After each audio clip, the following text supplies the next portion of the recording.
Assalamualaikum teman-teman Milanisti semua, ketemu lagi dengan Maestroza Channel.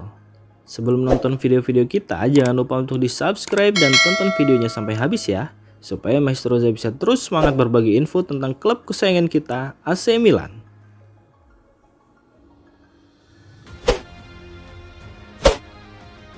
Setelah penandatanganan Charles di Ketelaar di musim lalu, harapan tinggi turun ketika penyerang Belgia tersebut gagal memukau di musim debutnya.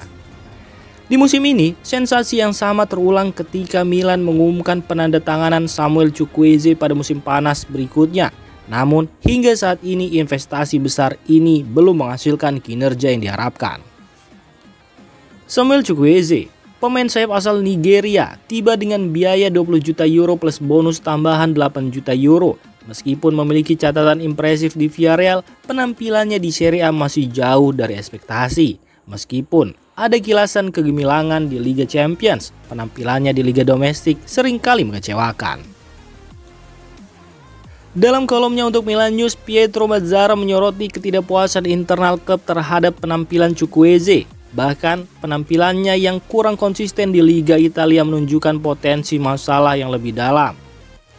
Peristiwa terbaru saat melawan Empoli menunjukkan betapa sulitnya bagi Chukwueze untuk memberikan dampak yang signifikan. Bahkan saat diberi kesempatan, hal ini memperumit lebih lanjut situasinya di klub. Mazzara menyimpulkan bahwa AC Milan harus mengambil pelajaran dari pengalaman dengan De Ketelaar musim lalu dan bertindak dengan hati-hati dalam menangani situasi Chukwueze. Kontrol yang lebih baik atas situasi dapat membantu klub memaksimalkan potensi sang pemain atau mempertimbangkan opsi yang lebih baik untuk masa depannya.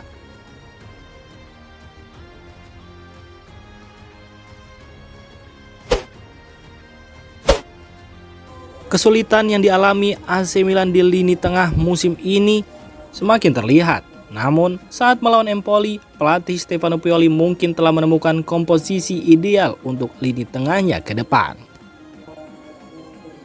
Meskipun pertandingan melawan Empoli pada minggu lalu bukan pertunjukan sepak bola yang spektakuler, konteks dan waktu pertandingan membuatnya dimaafkan dengan harus menghadapi skuad yang terpukul oleh absensi pemain karena skorsing. Milan fokus pada efisiensi.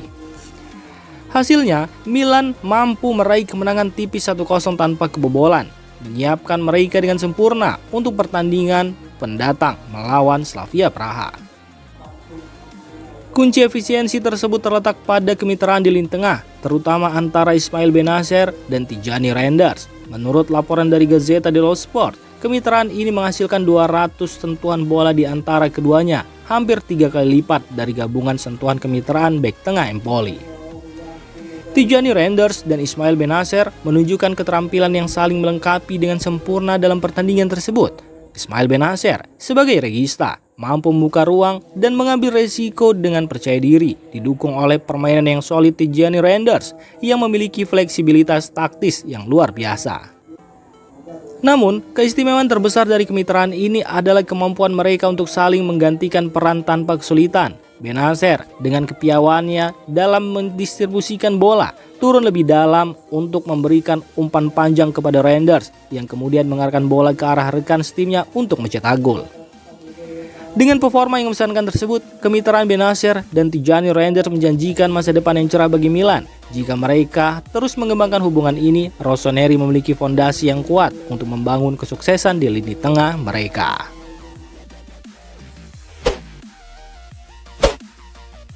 Noah Okafor mulai menunjukkan konsistensinya sejak pergantian tahun 2024 ini. Penyerang asal Swiss itu sempat meredup usai sembuh dari cedera, namun kemudian mampu bangkit dan menjadi amunisi berharga dalam skuad AC Milan. Seperti yang ditekankan oleh calciomercato.com, penyerang asal Swiss ini mulai menunjukkan kontribusi yang lebih konsisten untuk tim Milan dan ada dua faktor kunci di baliknya. Setelah mengalami cedera yang cukup serius musim ini, Okafor berhasil pulih dan sikapnya yang gigih tampaknya telah membantunya kembali ke puncak performanya. Dia siap bermain di posisi manapun yang dibutuhkan oleh pelatih Stefano Pioli dan ia merasa nyaman dengan perannya sebagai pengganti Rafael Leao untuk sementara waktu. Selain itu, Noah Okafor juga dikenal memiliki kepercayaan diri yang tinggi terhadap kemampuannya sendiri. Ketika berada di lapangan, dia bermain dengan semangat tinggi untuk memberikan yang terbaik dan telah menunjukkan peningkatan dalam pengambilan keputusan. Pada pertandingan melawan Empoli, Noah Okafor menampilkan beberapa permainan cemerlang yang menghasilkan assist untuk gol yang dicetak oleh Christian Pulisic. Ini menunjukkan bahwa AC Milan masih memiliki pilihan yang solid meskipun Leao berada di bangku cadangan. Tidak hanya tampil impresif saat sebagai starter, Noah Okafor juga telah memberikan kontribusi penting sebagai pemain pengganti, seperti yang terlihat dalam pertandingan melawan Lazio, di mana dia mencetak gol kemenangan di menit-menit akhir. Sikapnya yang konsisten dan fokus tetap sama, baik sebagai pemain utama maupun pengganti, yang menjadikannya aset berharga bagi Milan dalam mengejar ambisi mereka di Serie A.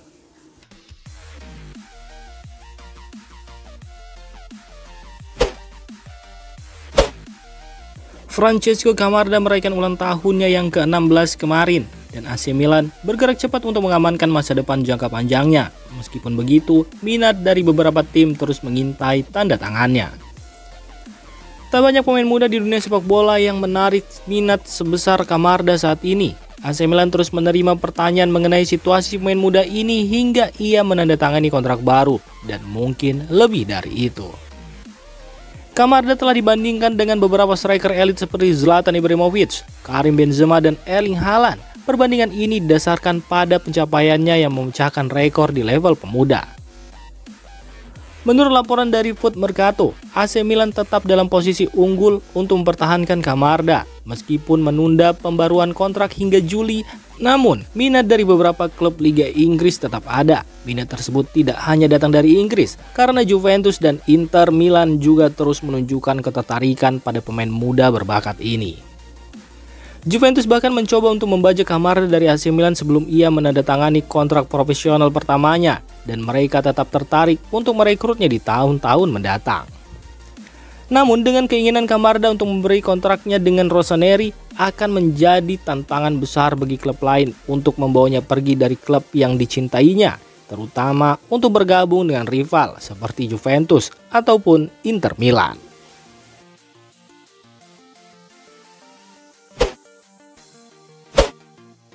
Laporan dari La Gazzetta dello Sport dan sumber lainnya beberapa jam lalu mengungkapkan insiden penggerebekan yang mencengangkan ini, di mana otoritas berusaha menyita dokumen-dokumen penting.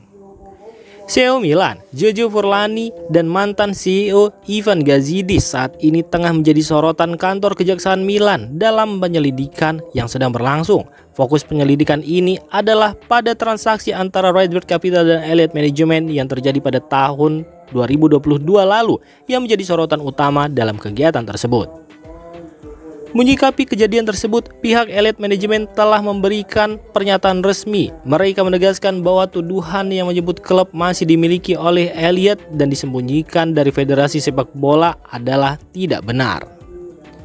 Mereka mengklarifikasi bahwa AC Milan sudah dijual ke Redbird Capital pada tanggal 31 Agustus 2022, sehingga Elliott Management tidak lagi memiliki kepentingan ekuitas atau kendali atas klub tersebut. Guardia di Finanza sendiri adalah badan penegak hukum di Italia yang bertanggung jawab atas penegakan hukum di bidang ekonomi, keuangan, dan pajak. Mereka memiliki peran dalam melawan pelanggaran terkait perdagangan ilegal, pencucian uang, penyelundupan, dan kejahatan keuangan lainnya.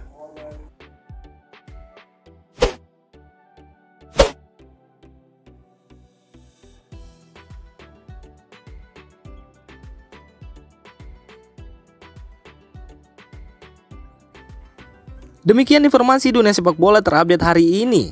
Untuk kamu yang gak mau ketinggalan seputar informasi sepak bola Eropa, silahkan like, subscribe, dan share video ini. Terima kasih.